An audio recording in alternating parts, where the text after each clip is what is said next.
모로코 속담에 이런 말이 있다고 합니다. 말이 입힌 상처는 칼이 입힌 상처보다 깊다. 칼에 찔린 것보다 더 큰 상처는 마음의 상처, 무심코 던지는 말 한마디가 다른 사람에게 평생 남기는 지워지지 않는 그런 상처가 될 수 있다는 것을 상기시켜주는 좋은 속담이 아닐까 생각합니다. 욥의 친구들이 지금 더 크고 더 깊은 상처를 남기는 그런 사람들이라고 할 수 있을 것 같습니다. 욥의 친구들은 잘 알지도 못하면서 욥을 죄인으로 아주 사납게 몰아붙이고 있습니다.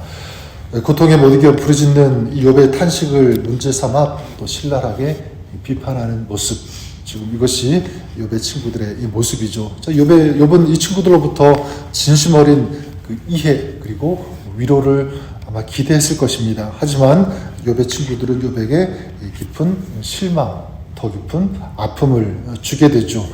욥은 이제 그런 친구들에게 이제 섭섭한 마음을 토로하게 되는데, 저는 오늘 이 말씀에 나오는 친구들을 향한 욥의 탄식, 그리고 그가 얘기하고 있는 그 말, 이것을 보면서 우리가 이 고난 당하는 사람에게 어떻게 가야 하는지에 대한 이 통찰을 주고 있다고 생각합니다.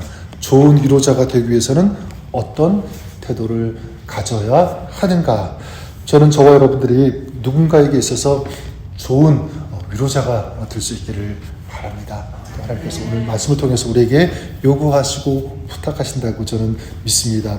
그래서 좋은 위로자에게 요구되어지는 것이 있다면 무엇일까라고 할 때 두 가지를 나눈다면, 첫 번째는 바로 동정과 공감, 같은 말이라고 할 수가 있는데, 동정하는 것, 공감하는 것, 깊은 그 의미로 본다면 긍휼이라고도 할 수 있을 것 같습니다.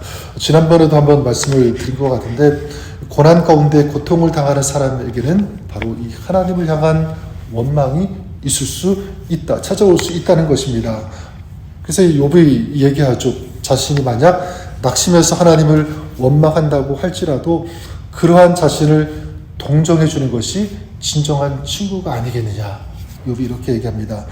그래서 14절에 또 이렇게 말씀하죠. 낙심한 자가 비록 전능자를 경외하기를 저버릴지라도 그의 친구들로부터 무엇을 받느냐면 동정을 받지 않느냐, 이렇게 얘기합니다.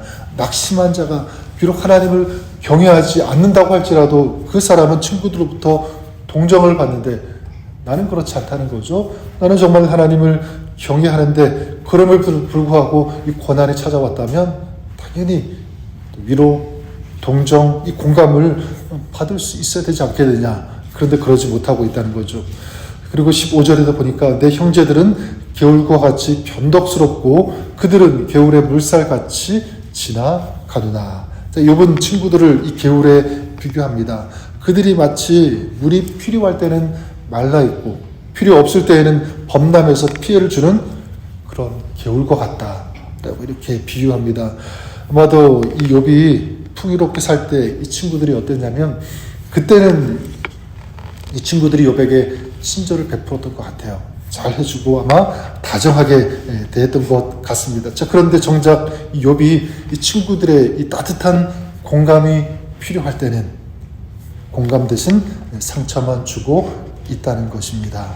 친구들은 돕는다는 명목으로 오히려 욥을 가르치고 책망하고 있다는 거죠. 자, 그래서 욥은 이 친구들이 어떤 도움도 주지 못하는 허망한 이 자들이라고 하면서 21절에 너희가 두려움을 보고 겁이 나서 나를 멀리한다. 또 22절, 23절에 보면 자신이 그들에게 재물을 달라고 한 적이 있는지, 원수나 폭군의 손에서 구해 달라고 한 적이 있는지 오히려 되묻고 있죠. 자, 욥은 이 친구들의 책망과 이 가르침보다는 무엇이 사실 필요했냐면 동정 그리고 공감, 이것이 훨씬 더 필요했던 것입니다. 저는 저와 여러분 우리가 그럴 수 있기를 바랍니다.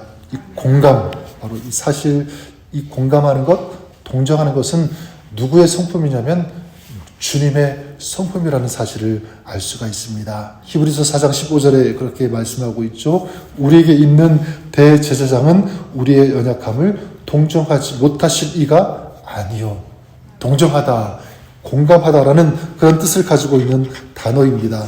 예수님은 죄가 없으심에도 불구하고 우리처럼 시험을 겪으셨기 때문에 우리를 어떻게 하시냐면 넉넉히 이해하시는 분이십니다.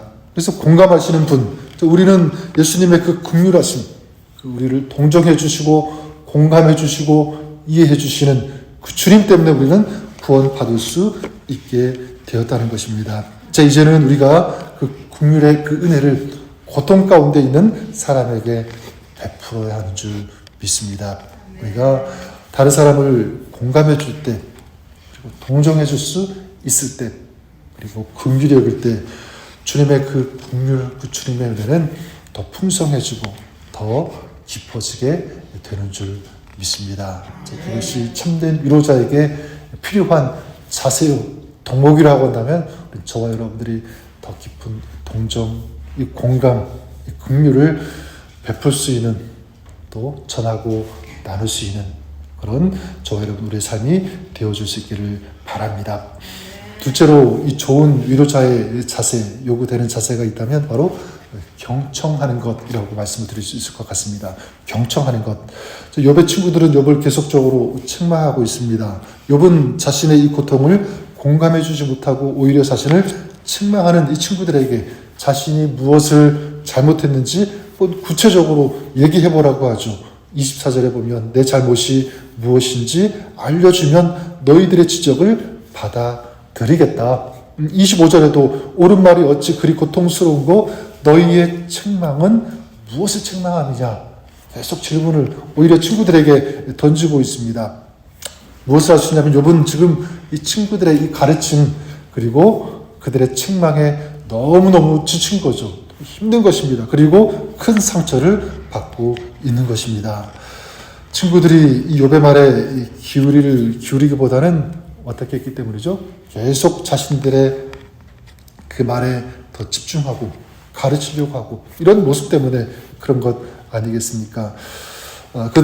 이 친구들은 욥의 말을 왜 경청하지 않았을까? 아마도 욥에 대한 소식을 들었을 때 그들은 자기들이 가진 이 지식으로 욥을 아마 판단했을 것입니다. 그들의 이 기준에 있어서 욥은 어떤 사람이냐면 이미 죄인이죠. 뭔가를 잘못한 사람.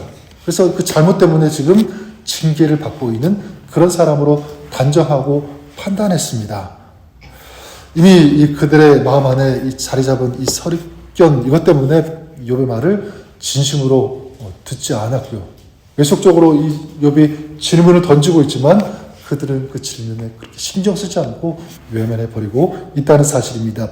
자, 무엇을 알 수 있냐면 그래요, 여러분. 고난으로 신음하고 있는 사람에게 가장 필요한 사람, 어떤 사람이냐면 바로 아무런 편견, 이 선입견 없이 들어줄 수 있는 사람이 아닐까 그렇게 생각해 봅니다. 이것이 상담학에서도 가장 기본이 되지 않습니까? 가장 잘하는 상담 방법, 가장 좋은 그런 상담자는 어떤 사람이냐면 다른 것이 아니라 잘 들어주는 사람이 가장 좋은 상담자라고 합니다.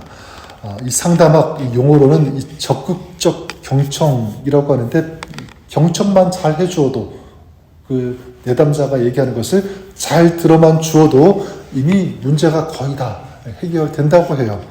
그래서 이 내담자의 많은 경우에는 벌써 올 때 자기 자신이 답을 다 가지고 있다고 합니다. 그들은 어떤 문제를 해결해 주는 사람이 필요한 것이 아니라 자기의 아픔, 자기의 어려움, 자기의 고통을 들어줄 수 있는 그런 사람이 필요해서 오는 거죠.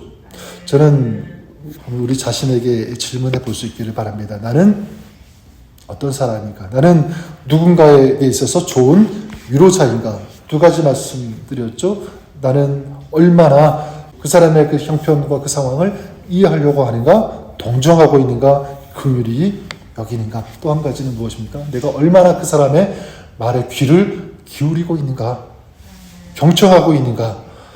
저와 여러분들이 이 두 가지에서 좀 하나님께서 기뻐하시는, 찾으시는 좋은 위로자의 삶을 살 수 있기를 바랍니다. 주님께서 우리 인생에, 우리 삶에 좋은 친구가 되어주시고 위로자가 되어주셨던 것처럼 오늘 우리 도움, 또 우리의 위로가 필요한 사람들에게 좋은 위로자가 되어줄 수 있는 오늘 우리의 삶이 되었으면 좋겠습니다. 그 대상이 오늘 우리의 가족일 수 있고 누군가 친구일 수도 있고 또 우리 공동체 지체들 중에 그런 사람이 있을 수 있습니다.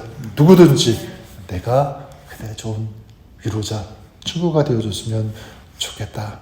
오늘 여러분의 삶이 주님의 그 은혜를 가지고 주님의 그 사랑을 가지고 오늘도 동정해주고 공감해주면서 경청해줄 수 있는 이 마음을 가지고 이 자세를 가지고 오늘을 살아가는 아름다운 주님의 선한 이 사랑과 이 영향력을 사람들이 흘려보낼 수 있는 그런 복된 삶을 오늘도 살아가시는 우리 저와 여러분 우리 모두가 그렇게 될 수 있기를 주님의 이름으로 간절히 축원합니다. 아멘.